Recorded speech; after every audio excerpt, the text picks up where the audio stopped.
Hey there, Saki here from Sakitech, and in today's video I want to talk about Audi's Virtual Cockpit. So a quick introduction beforehand, I just recently acquired this new car. This is an Audi S5 Sportback. It is a 2018 model and it is the Prestige trim.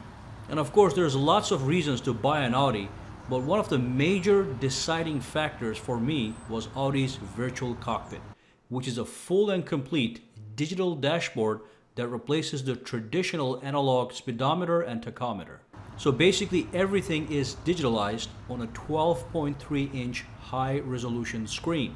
And of course, because I'm into tech and you are into tech, I'd like to share the interface of the virtual cockpit with you guys today. There are so many modes and customization going on this thing, so let's get a little bit closer. So let me just do a little bit more of a walk around so you guys can get a good idea of what this car looks like, just in case you're wondering. There's a lot of people that do wonder these things, and take a look at that. It's a gorgeous car, there's no question about that. One of the reasons I did buy it.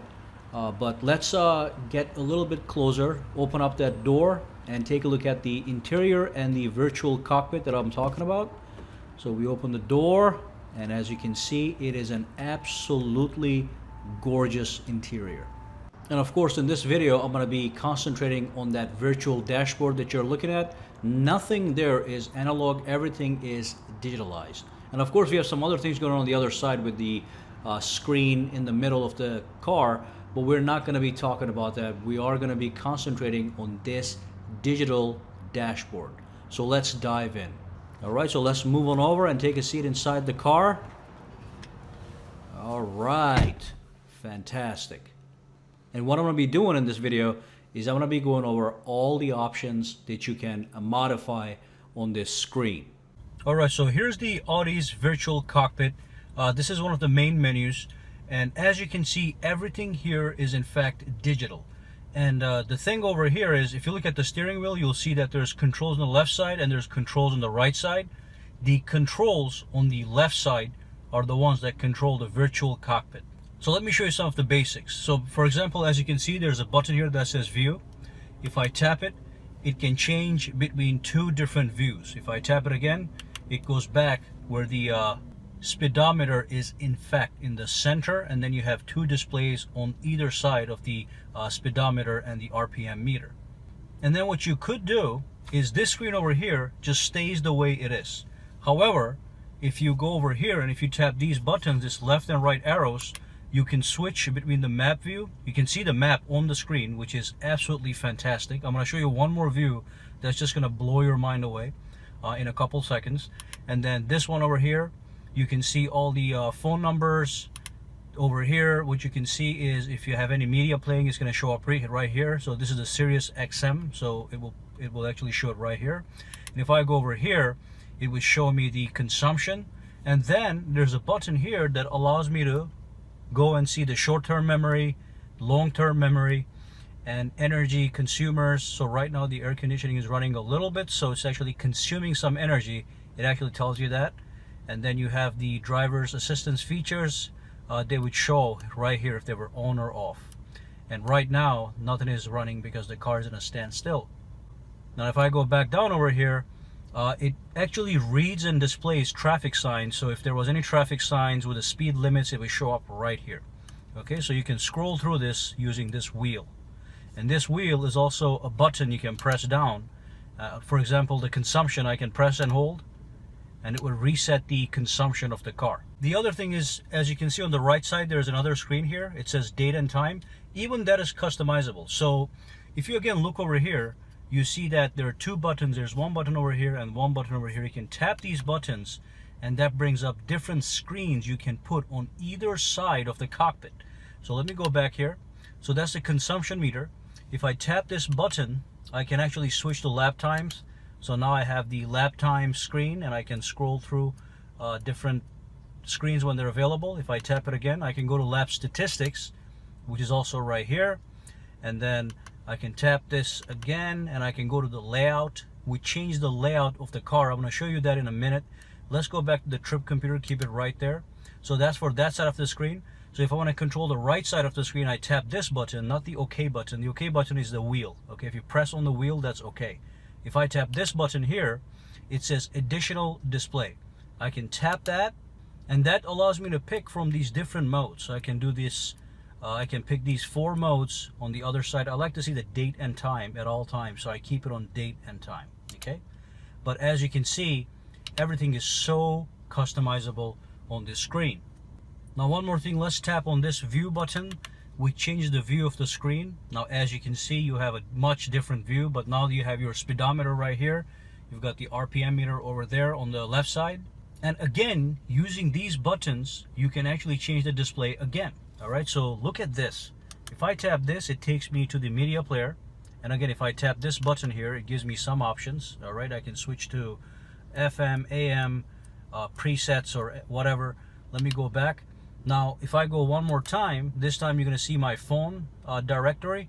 And if I go one more time, this is the most amazing view. Now, this is the full dashboard maps view, completely digital, and it's all based on Google Maps, Google Earth, I mean. So this is actually Google Earth, the same one you would see on your computer screen, not as detailed, but pretty damn good, as you can see from the screen. I can zoom in and see the entire world. So let's do that right now. So I can zoom in or I can zoom out with this wheel. I'll take a look at that.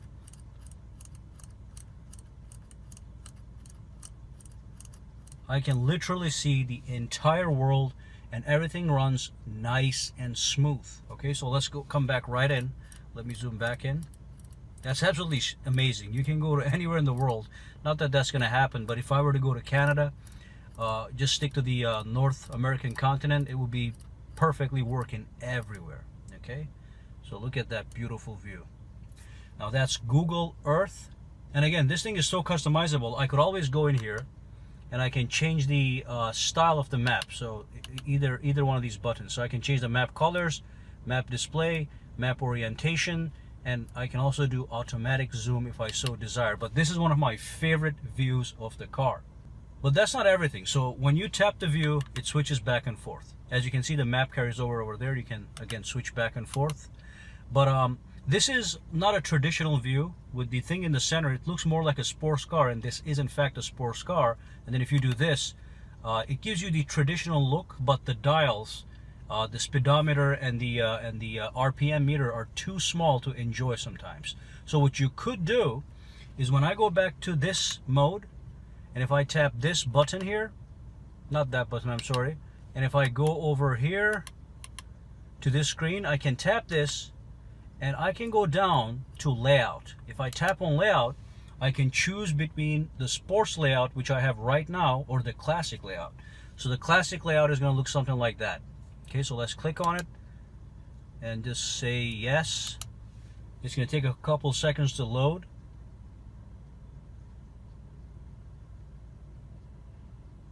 And as you can see now, we have the classic layout. All right, let me go back over here. So again, I can choose from any one of these guys. You have the trip computer right here. I can scroll through again. So as you can see, you have the media, you've got the phone directory, and also the maps again can be seen right here. All right, so that's basically a quick overview of the Audi Virtual Cockpit. And this right here on the left is the controls for the Virtual Cockpit. These are controls for your phone, for your media, and all that good stuff. You can access navigation. If you tap this button, it allows you to, you can customize this button. It's customizable, so you can assign certain functions to this button, but we're not going to go over that. Mostly I wanted you guys to see the Audi Virtual Cockpit's interface and how much techy it is. Now if I tap view one more time here, it gives me that smaller view. Alright, so that brings us to the end of this video. I hope you guys enjoyed some car tech featuring Audi's Virtual Cockpit, which, like I said, was one of the main reasons I ended up buying this car, on top of its superior styling. And of course, Audis are extremely precise driving machines that are very comfortable, but with a tap of a few buttons can become very loud and very aggressive if you end up getting one of the S models. And this is an S model. It is an Audi S5 Sportback 2018. And that basically brings us to the end of this video. If you have any questions, comments, or concerns, just drop them down below. And of course, make sure to subscribe to sakitech and give this video a thumbs up.